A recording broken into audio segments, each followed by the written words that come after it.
Well, good evening, everyone. I'm Reverend Bob Moore. I'm Executive Director of the Coalition for Peace Action, and on behalf of the Coalition, I'd like to welcome you to this annual membership renewal and new member welcome gathering. This is our first time of doing it online. The pandemic hit last year in late March, which is when we were going to try to meet, and we had no fallback position when it hit. And so this is our first time. So we are delighted that you are joining us. And tonight, just to give you a quick overview, our program will consist of a presentation by Professor Rob Goldston about the Iran nuclear agreement and what's happening. Thank you, Rob, for waving. Then we'll have some Q&A with Professor Goldston. For the Q&A period for both him and our second speaker, we're asking you to submit your questions in the chat box, and your questions will go directly to Nikki Van Aller, our Assistant Director, who will ask them then out loud. As many as Nikki can manage to handle. Then after that first presenter and the Q&A, we'll have a period where we'll be inviting you to renew your membership or join if you haven't yet done that, or to make an additional donation if you'd like to do that. Then I will be introducing after that our second speaker, Cecilia Birge, and she will talk for about 15 minutes and have Q&A after that, and that will be the end of our program. So I think we have a really nice gathering scheduled. Thank you all for being here. And with that, let me turn it over to our Assistant Director, Nikki Van Aller, to introduce our first speaker. Thanks, Bob. And I'll just reiterate what you said, that messages in the chat will only be seen by me. So just as our speakers are presenting, feel free to start sending me your questions so that we have them to start the Q&A off. So Dr. Rob Goldston is here tonight to talk with us. And we're always very excited to hear from him. He has been an amazing resource for the Coalition. Just this year, he's joined us in multiple meetings with members of Congress sharing his expertise. He's also been great for our candidate briefings that we do in election years, and he's always just willing to do whatever we need in support of our peace advocacy and education work. He's a professor of astrophysics at Princeton University. He was named a leading global thinker by Foreign Policy magazine in 2014. He serves on the board of the Council for a Livable World and is a frequent contributor to the Bulletin of the Atomic Scientists. And I will turn it over to Rob now. Thank you for being with us. Thank you. I'm going to share my screen here. Let's see.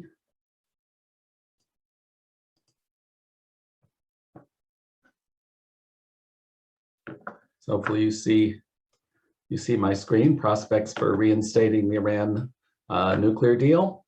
Let's see, make it so I can see some of you. There we go.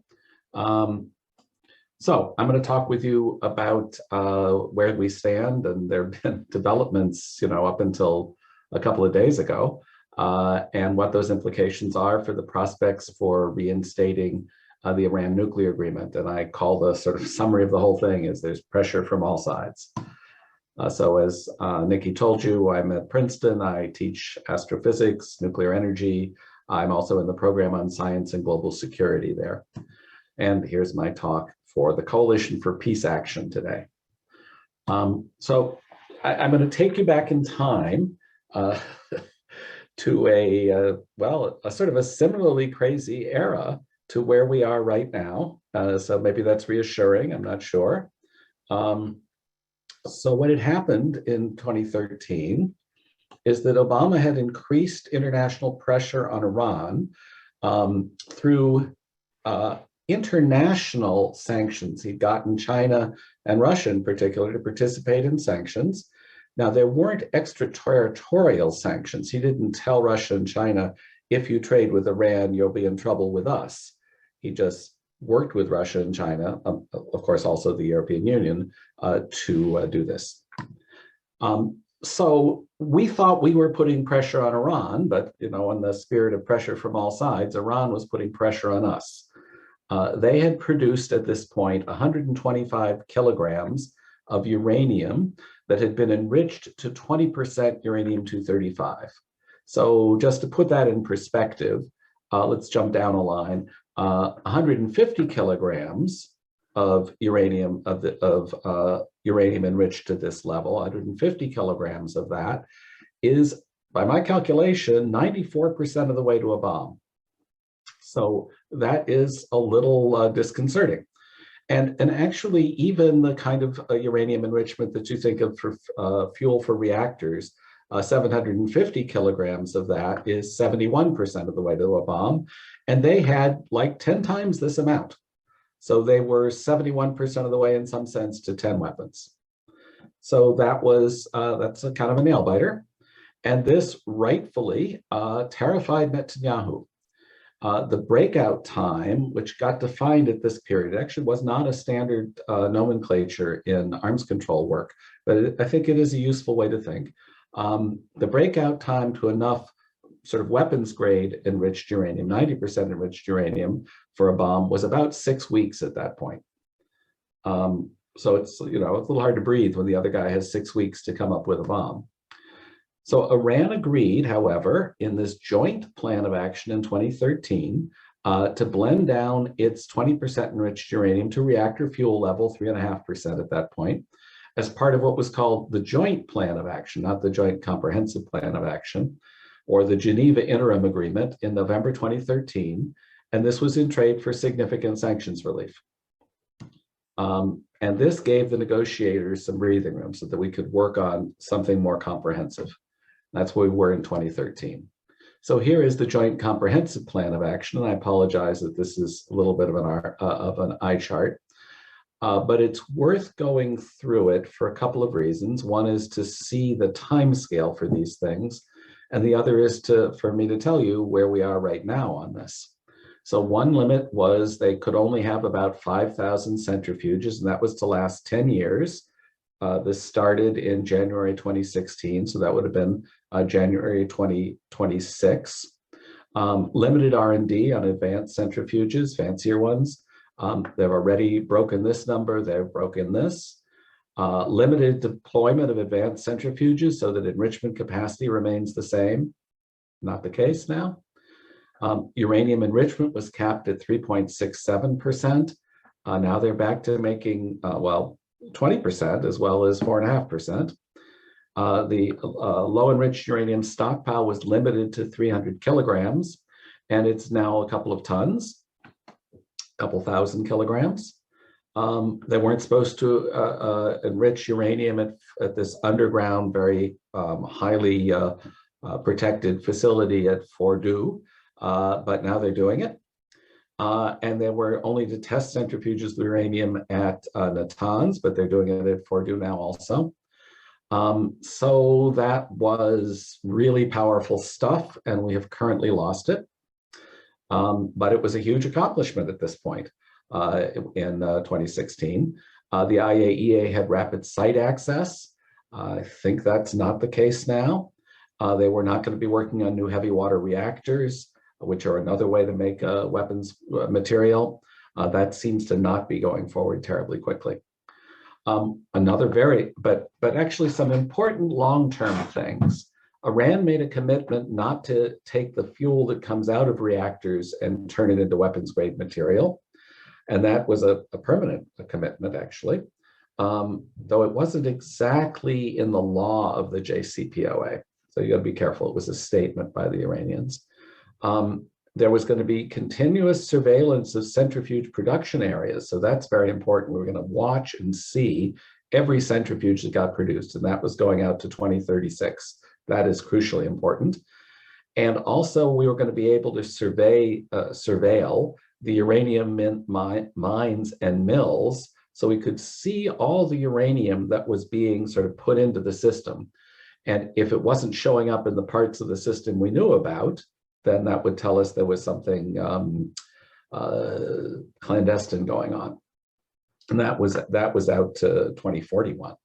So this is very powerful stuff. And they were very careful, actually, that the stuff that really lasts forever, lasts a very, very long time, was the stuff that would let us see if they were doing something clandestine. Maybe we won't get into too much of the, one important stuff is they were going to have an enhanced monitoring under the terms of the additional protocol, it's called. This is an extension of the normal, what are called comprehensive safeguards agreements. So a lot of stuff was in this deal, and a lot of the stuff lasts for a long time. So it'd be a really good idea to get back into all of this, and a really good idea to get this longer term stuff going again. So what happened under the Trump administration? Trump took a little while, but he did exit the Joint Comprehensive Plan of Action, the thing we just saw all those details about, in May of 2018. And then he did something that Obama did not want to do, and the Obama State Department didn't want to do, which is he imposed extraterritorial sanctions, meaning that if, say, China were to engage with Iran, then we would allow ourselves, we would have the tools to sanction China for it, or even worse, sanction Europe for it. And so and sanction individual companies for it. And so this really just cut everything off at the knees, because no European company wants to engage in trade with Iran if halfway through having made some investment in Iran, they get sanctioned for it, and then they can't do trade with the United States, and whatever investment they made in Iran is evaporated. And Trump did another thing. He established a bunch of sanctions that were outside of the nuclear realm. They were at least nominally about terrorism and human rights, and they will be politically difficult to remove. And he knew that. He was kind of trying to lock this thing in a political sense. And in fact, this activity accelerated after he lost the election. People are saying, I can't personally vouch for this, having counted them, that there are 1,500 of these sanctions that would need to be unraveled. So Iran was remarkably restrained. They said, when Trump did this, they said, starting a year from now, we're gonna in a step-by-step manner also breach the deal. And then there's a paragraph 36 in the Joint Comprehensive Plan of Action, which you can read to say that that's okay. That if one side doesn't come through on their part, the other side doesn't need to come through on some equivalent part. But you've got to go through some process. It's not clear Iran went through the process, but the basic idea is there. So fully a year later, Iran announced that it would begin to breach limits on the amount of enriched uranium in heavy water. Now, the heavy water isn't such a big deal because they haven't got any place to put it. But the enriched uranium is a big deal because, as I was saying to you, if you have the enriched uranium, you can just go much faster. You can go like 3 times faster if you have reactor fuel enriched uranium, and you can go some insane amount faster, right? It was more than 10 times faster if you have 20%, a lot of 20% enriched uranium. So, so that was May, and then in July of 2019, Iran announced it would enrich to 4.5%, more than the 3.67% allowed in the Joint Comprehensive Plan of Action. But that's not such a big deal. However, in September, they announced, they're going in steps here, that they will breach the limits on centrifuge R&D. And then in 2019, it announced it would enrich uranium at the Fordo underground facility. And so they're just step by step putting pressure back on the Trump administration. So pressure is being pushed both ways. In August of 2020, Trump calls for the snapback of international sanctions. Built into the Joint Comprehensive Plan of Action is that if Iran basically doesn't come through on the deal, the international sanctions can be automatically snapped back. But you do need the UN Security Council to agree to that. And he just lost decisively. Even the European Union was like, no, you don't. If you walk out of the deal, you don't get to take parts of the deal and make it be and have that be implemented. So that was pretty embarrassing. I guess it was basically trying to get, as an election ploy. Now, more recently, sort of after the election, but before the Biden administration takes over, there was a legislation that was put forward by the Guardian Council, but then ratified by the parliament in Iran. And this was triggered to some degree, or at least accelerated, by the fact that a leading Iran nuclear scientist, Fakhrizadeh, had been assassinated. People think it was Mossad, but who knows? Anyway, this guy had been certainly the lead of the nuclear program that they had before 2002.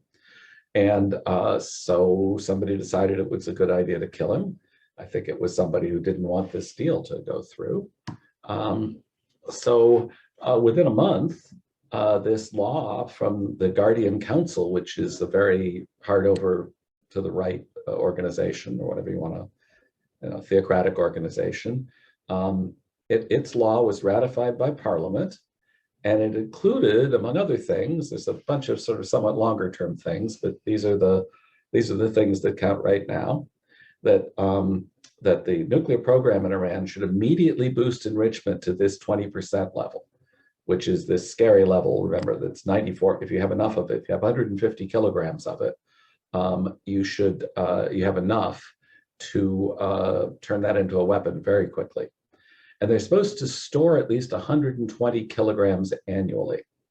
So they're saying basically within a year, you should get back to where you were before the joint plan of action, before the deal in Geneva.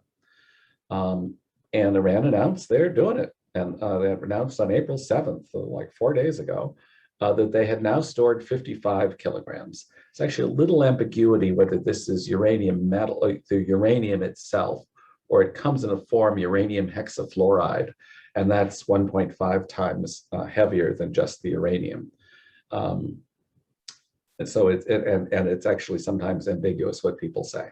But even if it's 35 kilograms, that's a lot.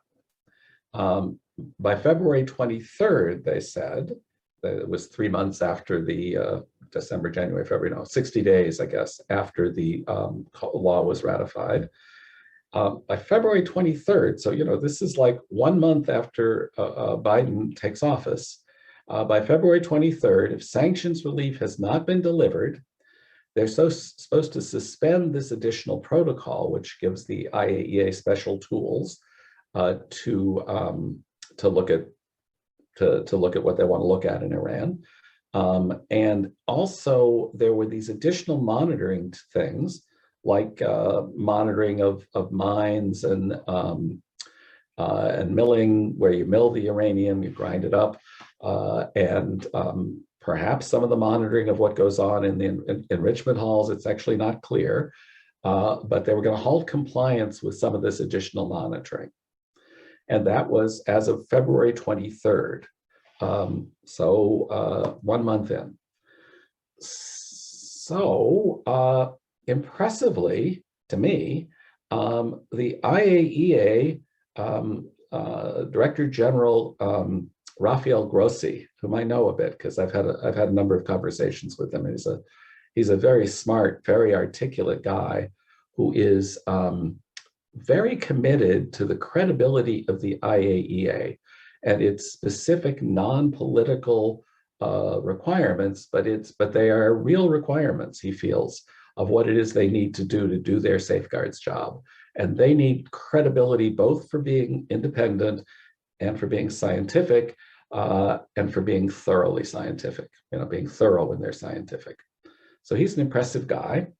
To me, he reached this bilateral technical understanding with Iran that allows some of the enhanced monitoring. This is the kind of thing that when agreements like this happen, you don't get the details. But certain data are going to be retained by Iran. It may be that the IAEA gets to see it, but doesn't get to take it back with them.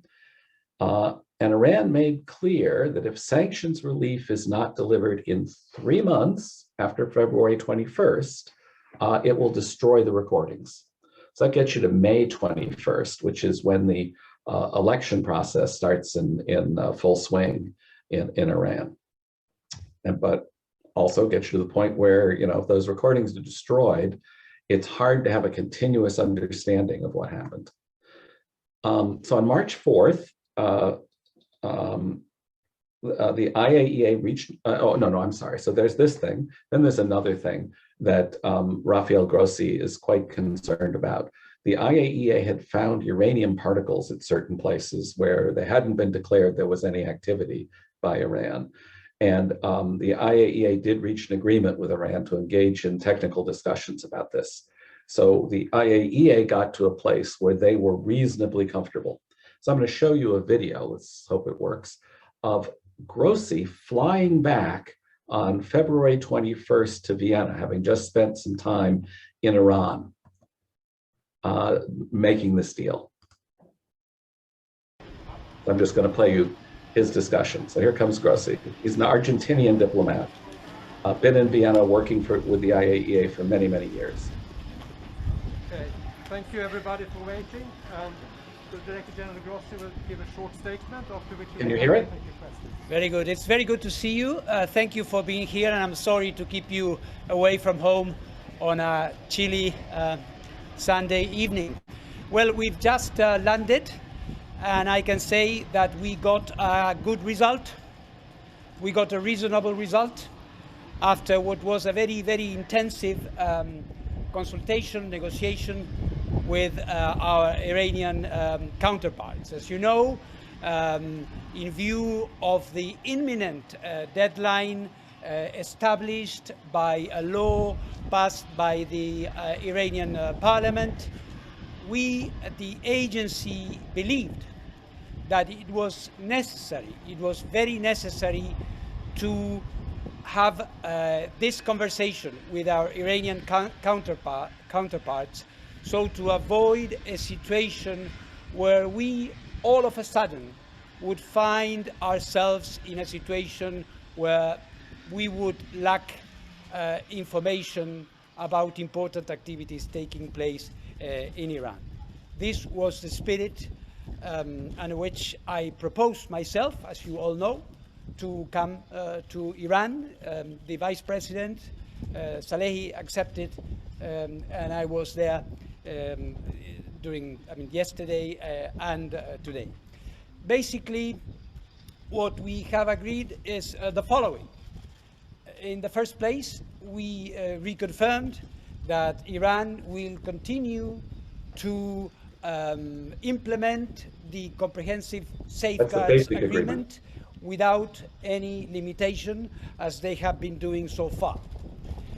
In the second place, we agreed that in view of the law, and in particular the provision that establishes limitations, we reached a temporary bilateral technical understanding whereby the agency is going to continue its necessary verification and monitoring activities for a period of up to 3 months. And lastly, we agreed that we are going to keep this understanding we reached under review constantly. So if there is anything we want to suspend it or extend it, this can be done. My hope, the hope of the IAEA, has been to be able to stabilize a situation which was very unstable. And I think this technical understanding does it, so that other political consultations at other levels can take place, and most importantly, we can avoid a situation in which we would have been in practical terms, flying blind. So he really pulled this out. Okay, so let's get to the very, very latest developments. So as we know, right after the after Biden's appointment, Biden's becoming president, Iran demanded that the U.S. retract all sanctions since 2017, since Trump came in, before any discussions.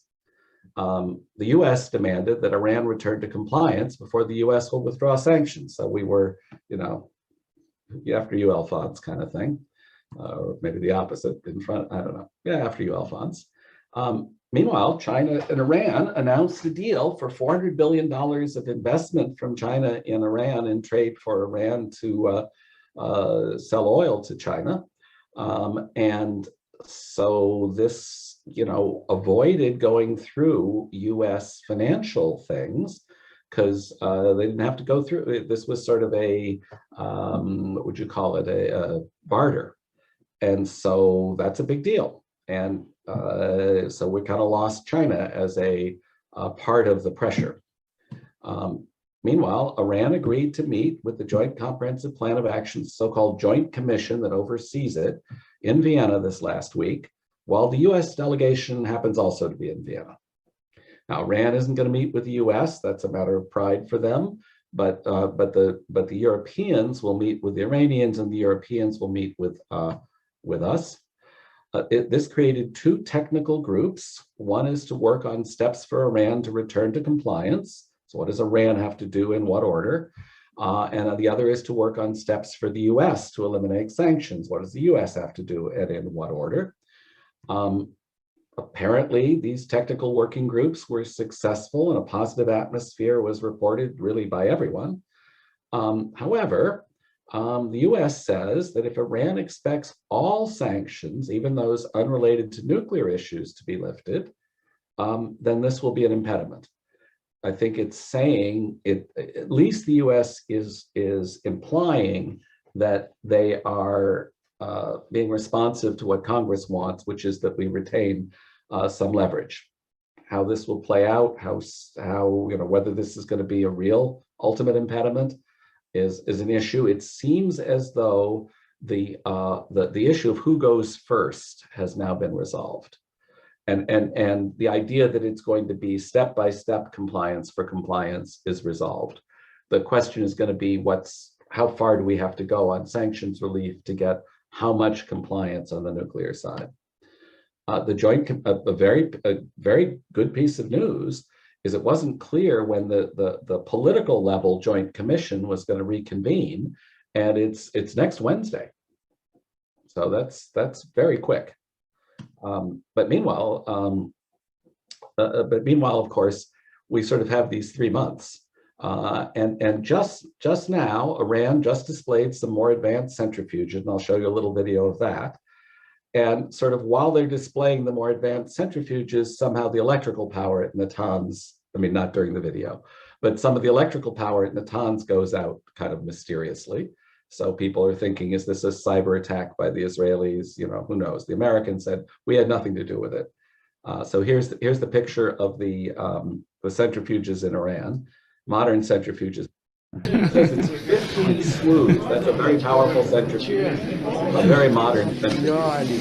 The present one has 150. این آرنان یک بیلوز است. این یک بیلوزه. اینم آرنان سینگل بیلوزه. ما دیگه اینجوری واسه یکی بریم جلو. یه بیلوزه. این یه بیلوزه بله. این یه میگم بدون بیلوز ساب کریتیکاله بله. اسکی میذاریم این ساب کریتیکال یعنی بیلوز نداره. So he's bragging about the fact that it's subcritical, which is very surprising. Modern centrifuges are what are called above critical. They can wobble very badly.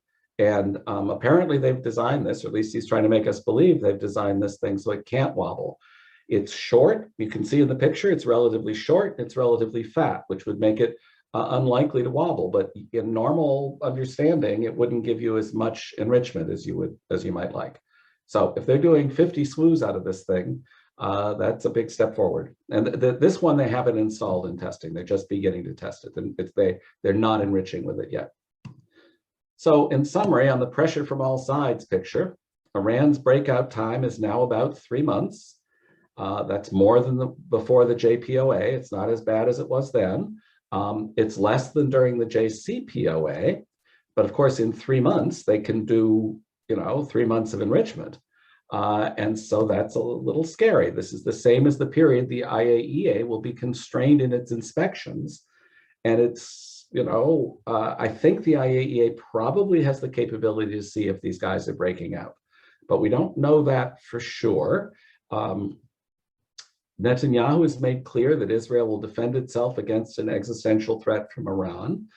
But the Biden administration officials are consulting closely with Israel, sending high-level officials to talk with the Israelis. So they're trying to at least be perceived as working with Israel. Congress, meanwhile, including New Jersey Senator Menendez, who's chair of the Senate Committee on Foreign Relations, is putting pressure on the administration to improve the deal. Iran is clear that only the JCPOA is on the table, nothing more. We're going to get back to the JCPOA, whereas Biden has called for a longer and stronger deal. So there's pressure, everybody's pressuring everybody in every possible way. Obviously, to me, the next step is to get back into the Joint Comprehensive Plan of Action, because we need to get past this craziness so we have some time to talk about what it is we want to do and what it is the Iranians want to do that is going to result in peace in the region. But we need to get back to the JCPOA so we can do that and get out of this crazy pressure situation. So that's what I have to offer. Well, thank you so much, Professor Goldston, for that detailed and really comprehensive overview. That was very, very helpful. And we're going to take some time now for Q&A with Professor Goldston. I messaged that you could submit them as Professor Goldston was finishing his talk. You can still submit them now. And we've allotted about 10 minutes for this. Let me just add one thread to Professor Goldston's talk, just very briefly, to say that the Coalition for Peace Action was heavily involved in advocating for the Iran nuclear agreement when it was being negotiated originally. And we advocated for staying in it, and now we're advocating for having real, genuine diplomacy where there's flexibility instead of all this craziness, as Professor Goldston just said. Diplomacy can succeed, but we need to have the determination and give ourselves the space for that to happen. So, Nikki, do you have a first question? Yes, I do. So the first one I'll ask is, what effect may the recent electrical attack have on negotiations? And I think that's referring to a blackout at an atomic facility that Iran has called active nuclear terrorism. Right, that's this. I mentioned it briefly here somewhere. Right. So, a couple back.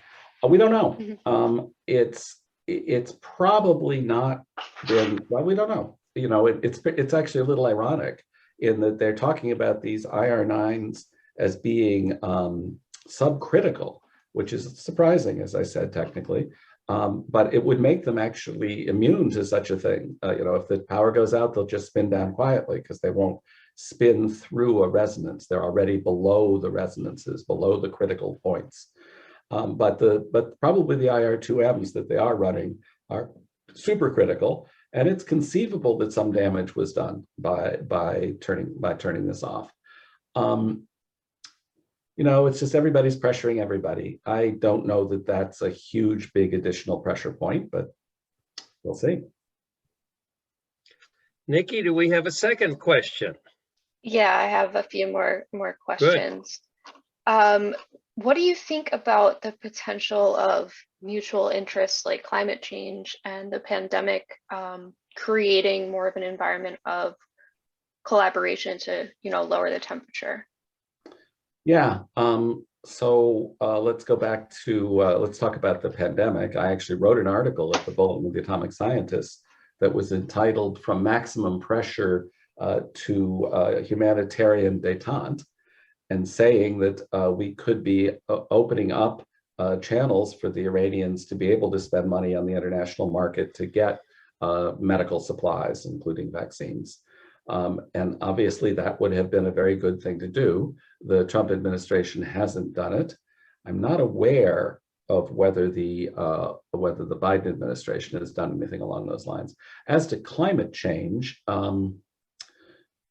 there's an argument that all over the Middle East, what do they got? They've got oil, but they've also got sun. So why aren't these guys doing solar power in a big way? It's really a troubling question. They also have lots of natural gas. They could be burning natural gas if they don't care about climate change, although natural gas is about a factor of 2 better than coal. Yeah, well, I think we could have used the pandemic as a way to sort of not lose face and at the same time offer some generosity to Iran. Okay, and before the next question, let me just mention, I think I may have forgotten to mention at the start, this is being recorded. So if you are getting a lot out of this, as I am, I hope that you will watch for that to be posted on our website and share the recording with others so that we can spread this good information as widely as possible. Nikki, another question? Yeah, I have a couple of logistical questions in terms of the role of Congress in all of this. About what does it mean for the Senate to pressure the administration to improve the deal? In what sense? And then also, does getting back into the deal require congressional approval? Would it be likely to get enough support? My best understanding is that just getting back into the deal does not require congressional approval, as getting out of the deal didn't require congressional approval. So I think that's sort of at the zeroth or at the basic level, okay. The problem would be if people in Congress decide to take some affirmative action. I mean, they could, and constrain the administration. Don't get into a deal unless, don't go back into the deal unless you get this, this, and this. And if that gets passed by Congress, it's law. By the House, it's got to be passed both by the House and the Senate. And there are obviously both houses are controlled by Democrats, but there are conservative Democrats out there who are conservative in this area. And it's not certain that you would, it's not certain that Congress couldn't, put the kibosh on this. Nikki, is there one last question? Yeah, let's see. Okay, and then we'll have to move on to our next segment. Sure. If you know anything about what kind of pressure Iran has internally about rejoining or not. Sure. Well, so a key thing, and I think I just talked about it for a few seconds. In mid-June is when the actual election occurs. But there's a whole process by which this Guardian Council, I think it is, approves candidates. Maybe we need a Guardian Council to approve our candidates. But anyway, they perhaps not on the same basis as these guys. But anyway, they have a Guardian Council that has to approve the candidates. The candidates are sort of up and running. And my understanding is it's late May, the candidates are up and running. It can't be Rouhani. Rouhani has done his 2 terms and they have a term limit. So this has some impact. I forget exactly what your question was, but there's a big interplay with that. It seems obvious to me that if you're going to try to get into a deal, it's probably better to be dealing with the guy who originally did it and wants it to succeed because it's got his name on it, than to be dealing with someone else. And if it is successful, although it's hard to see how it's going to have a big economic impact on Iran, in a few weeks, But if it's successful and it looks like, Boeing is going to be selling them planes and so on and so forth, maybe that will allow for a somewhat more pragmatic government. There's an amazing story where the Europeans way back when were saying to each other, well, let's wait for the next guy. This guy isn't being responsive enough. And that guy actually was Rouhani, who was the head negotiator at the time. And so, okay, well, they waited it out, and the guy they got was Ahmadinejad. So, waiting is not necessarily the right answer. So anyway, I think there is a pressure, and it would be wise of us to try to get this thing done for both of the reasons that this is the time that if we don't get it done before 3 months, then the IAEA is going to lose some important information we'd like them to have. And also it would have it might have at least a somewhat positive effect on who ends up in power there. Thank you so much, Professor Goldston. And if you would stop your screen sharing, we'd like to take a moment to just show our appreciation for Professor Goldston's excellent presentation. We really appreciate that. And again, thanks to those of you who have joined since we initially began. I now want to call on Reverend Carol Haig. Is she with us, Nikki? I am here. Yes, there you are. Thank you, Carol. Thank you, Bob. Thank you, Robert Goldston. That was extremely, extremely educational. It's my opportunity to think a little bit together with you about membership renewal. Here we are at this membership renewal, a new member gathering. And I began wondering, why am I a member of the coalition? I recall hearing Dr. Helen Caldicott speak in 1980 about the existential crisis of nuclear weapons. She left her medical practice in Australia because of radiation fallout from nuclear weapons there and brought her family to the United States. She became a member of a moribund organization in Boston and helped turn it into the Nobel Prize winning Physicians for Social Responsibility. Her continued work with organizations then created another Nobel Prize winning organization, the International Physicians for the Prevention of Nuclear War, and ultimately the Campaign for the Abolition of Nuclear Weapons. What she did was to join her concerns, her passion, her personal and financial resources with those of others to protect humanity and our Earth from this human-designed insanity. This is an example of why membership matters, and it continues to matter. Helen Caldicott and the various organizations she helped to establish contributed to ending the visible nuclear weapons race between the US and USSR. But the threat is still here and even more dangerous. The forces in the US now talk about modernizing nuclear weapons. Thousands are still on hair trigger. And as we've been talking, our country is a holdout from joining the UN Treaty on the Prohibition of Nuclear Weapons, and we're still out of discussion with Iran.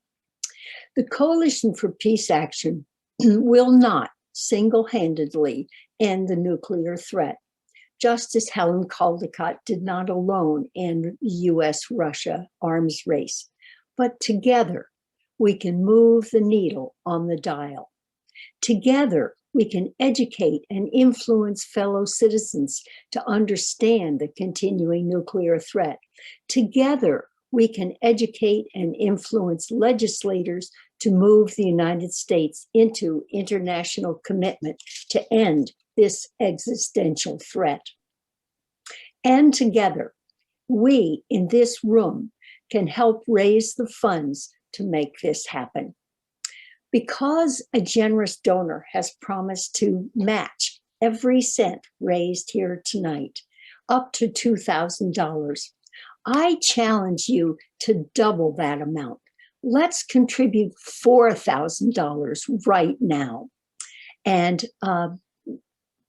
on the screen are, no, on the screen there are not the instructions for making a donation. It's actually, it's in the chat room. You can, there's a Oh, live it's link in the chat room, or you can just write that address for the online donation, and the postal mailing address is there as well. So, and if you would like to make your gift tax deductible, choose the Peace Action Education Fund. Carl and I are regular donors to the coalition, but here's our check for an additional 100. And now, while you make your donation or write a check and address an envelope, enjoy the video of Coalition's significant accomplishments this year. Rob Kraft, the seminarian intern who served CFPA all this academic year, created this video for us. Thank you for your attention. Thank you, Reverend Hay.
Okay, thank you so much, Rob. That was an excellent video, and I felt empowered by it, and I hope everybody did.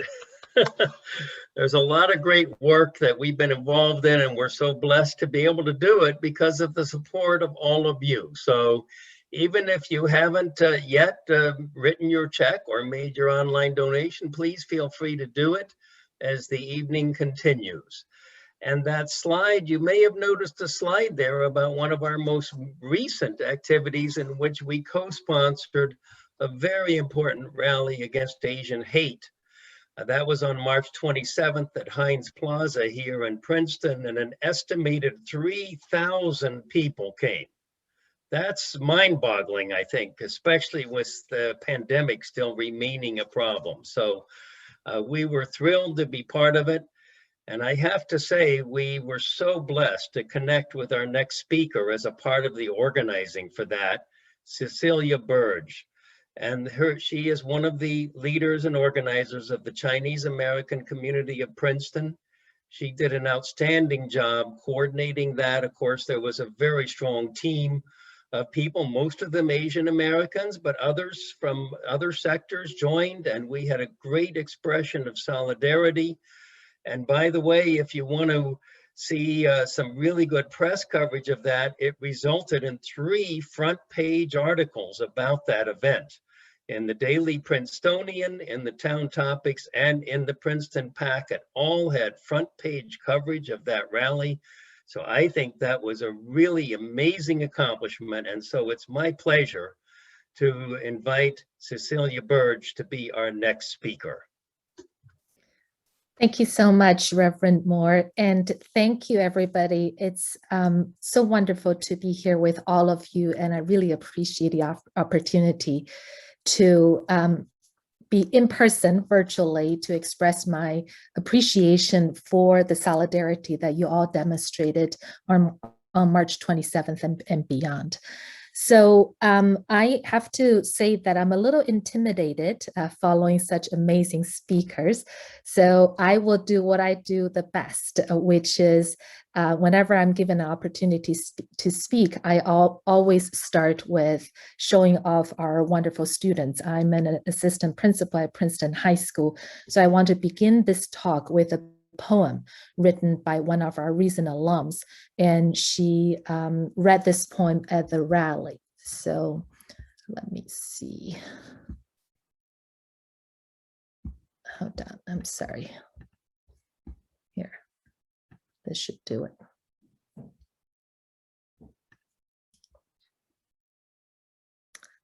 Okay, there we go. So I'm going to read it. The author is Ying Zhao. What's your name? These three words spill from the lips of white America. My heart beats faster. My hands get shaky. My name is Ying, I respond. I spell it out for their convenience. Y-I-N-G, Y-I-N-G.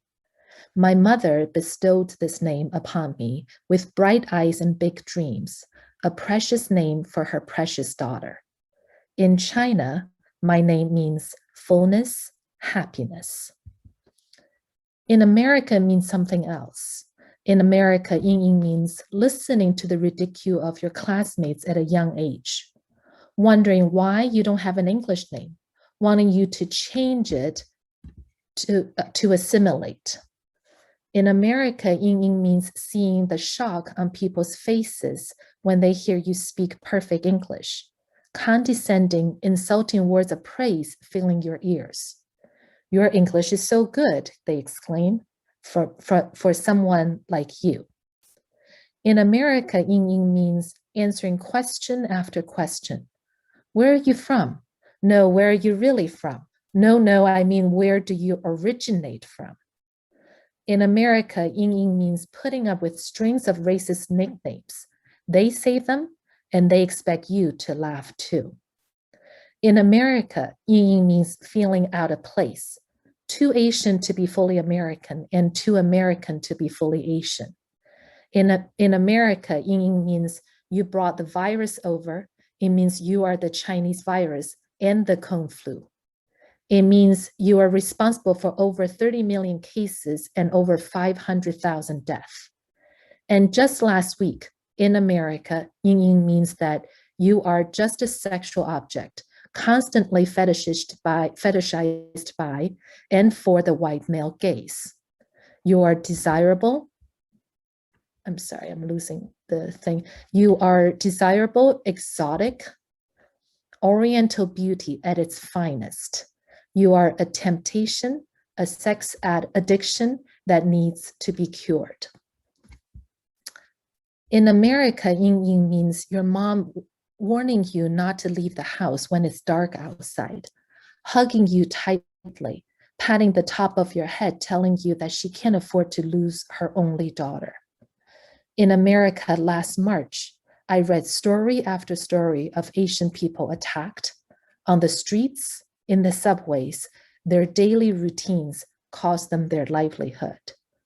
In America this March, I texted my friend, what will kill me first, being a woman in America or being Asian? All he could respond with was, I'm sorry, because we both knew the answer. But I want to say that I'm not anyone's little China doll. I'm not your plaything. I'm not your Chinese princess. I'm not your depraved sexual fantasy. I am not your statistical wedge. I am not your model minority. I'm not your stepping stone, your doormat carpet. I will not be quiet while people like me, people like us, are attacked and murdered every day. I will not be quiet and watch my mom worry about my safety and livelihood in this supposed land of the free. Therefore, I say, Ying means, listen to me, America. This is your reckoning. And let's stop that. So I have to say, every time I read that poem, I feel like crying. It's extraordinarily powerful and painful, especially considering that comes out of someone who just recently turned 18. And in her young and full life growing in America, that's the experience that she has gone through. And yet, with so few occasions that she could share that with anybody in the school building in her lives, until recently, when there's this national movement with this incredible increase of Asian hate crimes, which is so unfortunate. So that brings me to the next thing I want to share, which is, let me go back to this, and I'm going to skip quite a bit of, you're welcome to have a copy of this. I'm skipping a lot of the data point, but I want to highlight another two students, former students of ours. They're currently in college. This is a TED Talk that you can easily find on YouTube if you just Google what it takes to be racially literate. So these two young people discussed in this TED Talk about how over the years, as they have acquired so much academic knowledge to be so ready for real life, they did not know how to be an anti-racist. They did not know how to engage in having difficult conversations when when the racial tension happens.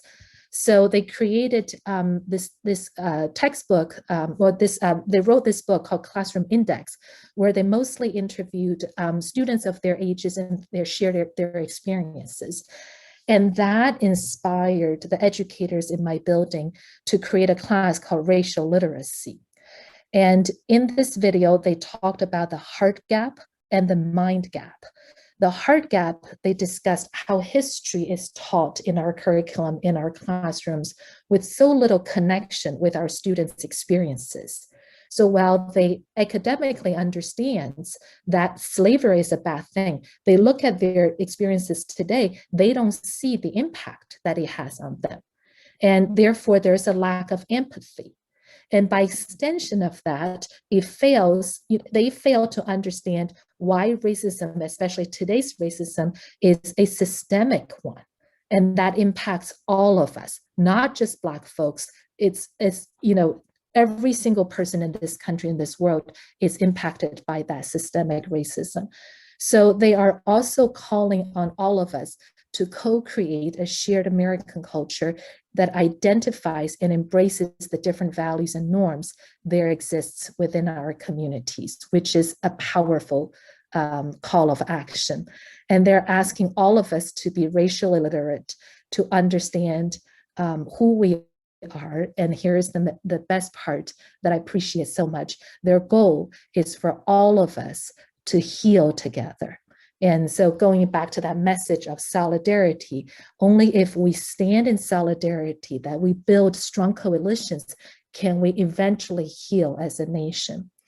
So on our part, in part because of the inspiration from these two wonderful young ladies, in part because of the brilliance of our staff, we had a pair of teachers, Dr. BJ, who also spoke at the rally, who is a Black American and science teacher, chemistry teacher, but has a PhD in sociology, teamed up with Patty Menhart, who is a history teacher.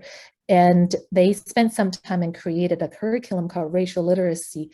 It's a semester-long course that is a very, I call it the most equitable course.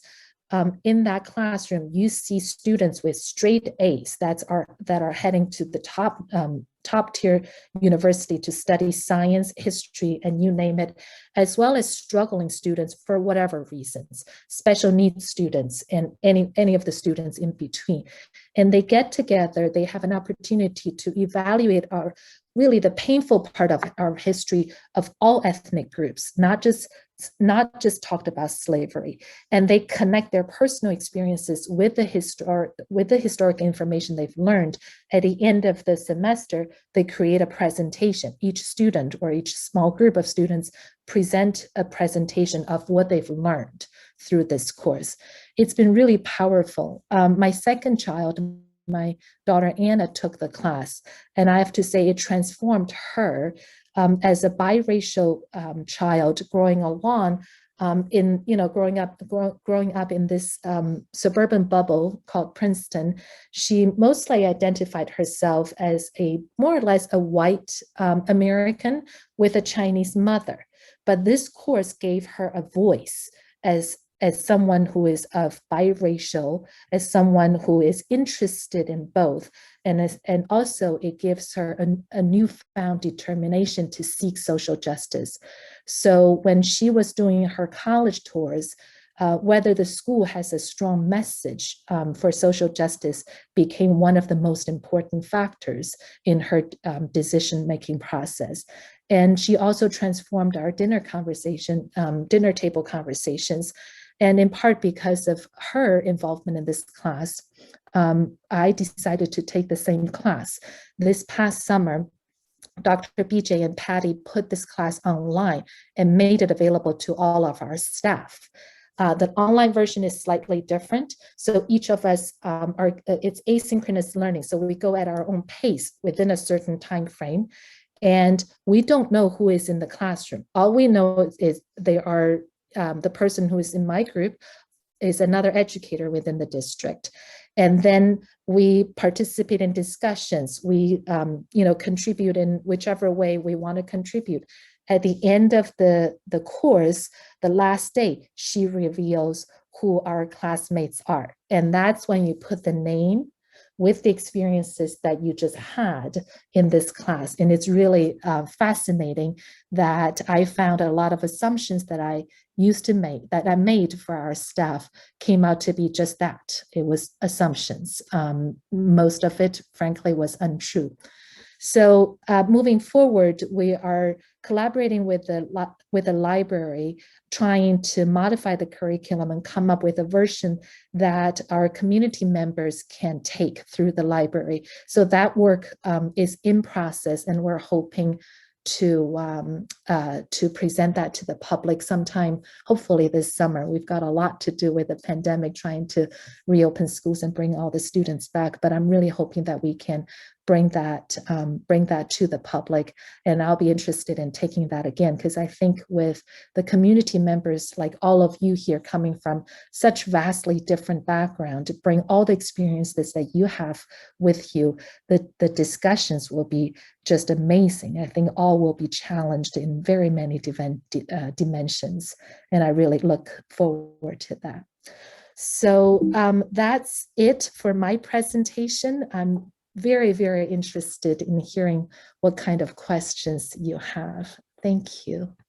Thank you so much, Cecilia. And yes, let's give her a hand. Absolutely. That was outstanding. And, I think one of the challenges that we face in trying to build what Dr. King called the beloved community is that at a time when the hate crimes are so visible, we come together and have rallies and try to show solidarity, but how do you sustain that?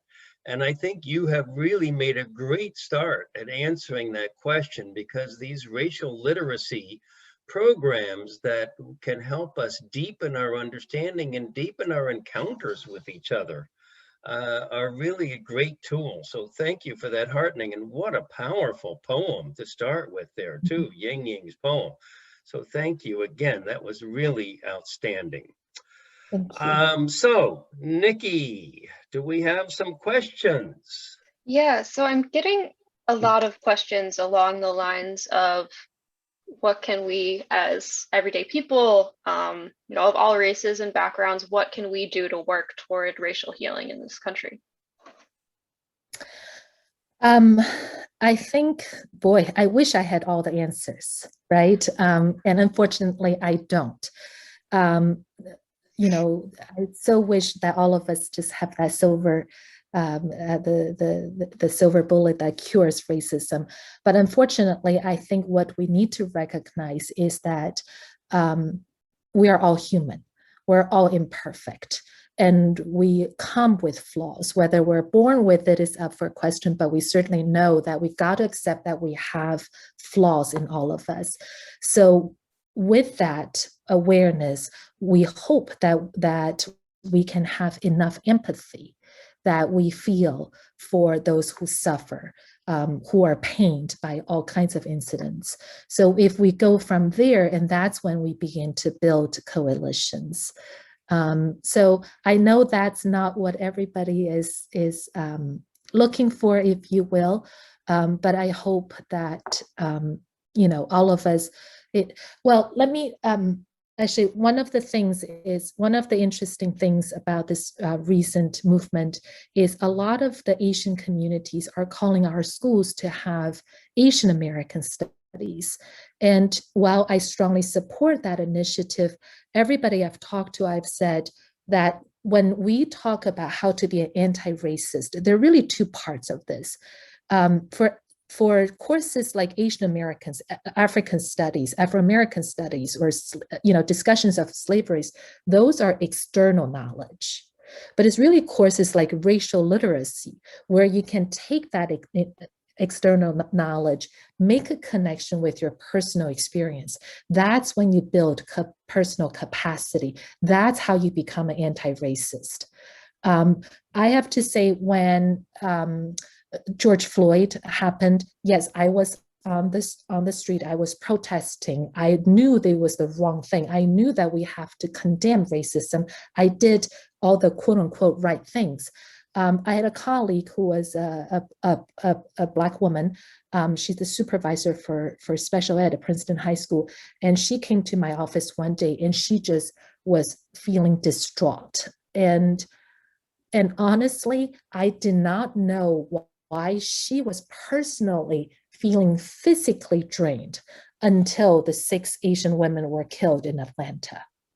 And even for me personally, as someone who tends to think that I really try to be as much as anti-racist as I can be, it wasn't until that moment did I realize that the Black-Asian alliance is that important. That is not to say that the Black-White anti-racist alliance or Black any other kind of race, ethnic group alliance is not that important. That is to say that we all share the same pain, and we all need to recognize that and heal together.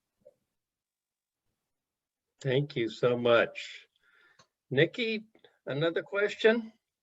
Yeah, if you have any ideas about how to deal with propaganda that's coming from elected politicians, I'm assuming they're referring to, Chinese virus, that kind of thing. Again, I'm sorry to disappoint everybody. I don't have a direct answer.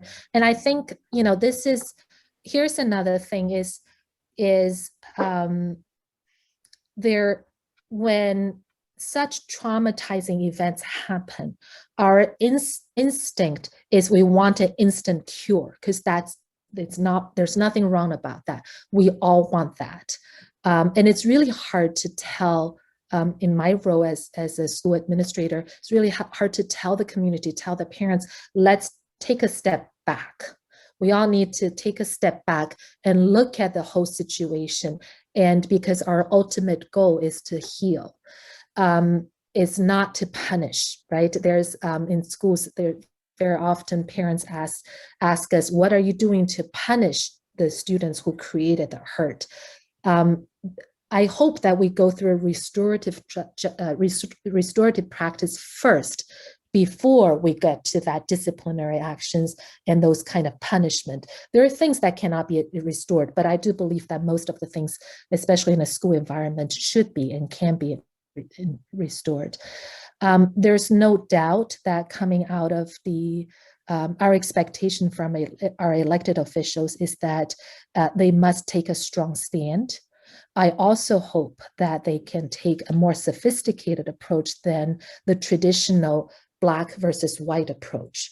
I don't think that creates the right kind of dynamics to include everybody in this dialogue of social justice. Thank you. Nikki? Just as a note, someone in chat sent me a link for signing up for bystander intervention training with anti-Asian harassment. So I'm going to share that with everyone.